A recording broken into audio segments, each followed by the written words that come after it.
ചില പാട്ട് ആത്മാർത്ഥമായിട്ട് എനിക്ക് ഇഷ്ടപ്പെട്ടത് ഞാനങ്ങനെ കൊണ്ടുനടക്കും. ഇത് എനിക്കിഷ്ടപ്പെട്ട അനുപല്ലവിയാണ്. മാനസപ്പൂഞ്ചില്ലയിൽ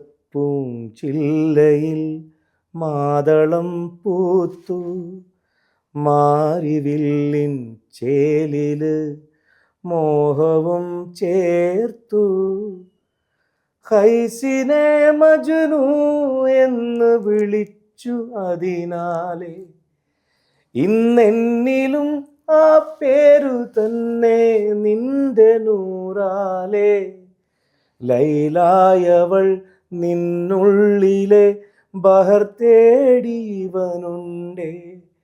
ഹൈറായതാം ഇഷ്കിൻ്റൊരു ചെറുത്തോണി വരണുണ്ടേ.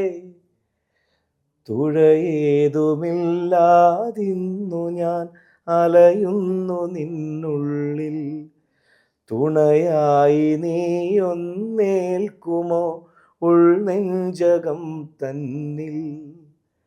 ഞാൻ നിന്റെ കൽബിൻ്റെ വാതിൽക്കൽ നിൽക്കണ്, നീ എന്തേ കാണാതെ മറയത്തായൊളിക്കണ്.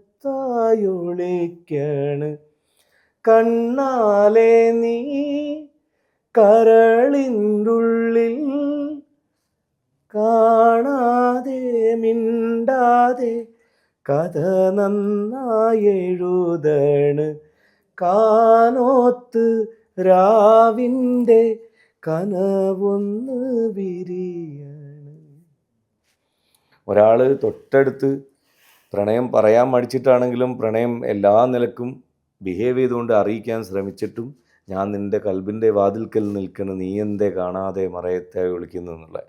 അതായത് ചില ബെസ്റ്റികളൊക്കെ ആയിട്ട് ചിലർ ജീവിച്ച് കഴിഞ്ഞിട്ട് അവരുടെ ഉള്ളിൻ്റെ ഉള്ളിൽ പ്രണയം ഉണ്ട്, പക്ഷേ അങ്ങോട്ടും പറയാൻ പറ്റില്ല ഇങ്ങോട്ടും പറയാൻ പറ്റില്ല. ഏതെങ്കിലും ഒരാൾ പറഞ്ഞു കിട്ടിയാൽ കണ്ടിന്യൂ ചെയ്യാം, അത് കടൽ പോലെ ഇങ്ങ് പോരും. അപ്പം ആ ഒരു അവസ്ഥയാണ് ഈ പാട്ടുകൂടെ നീളം എല്ലാ ബെസ്റ്റിമാർക്കും വേണ്ടിയിട്ട് ഡെഡിക്കേറ്റ് ചെയ്യുന്നു.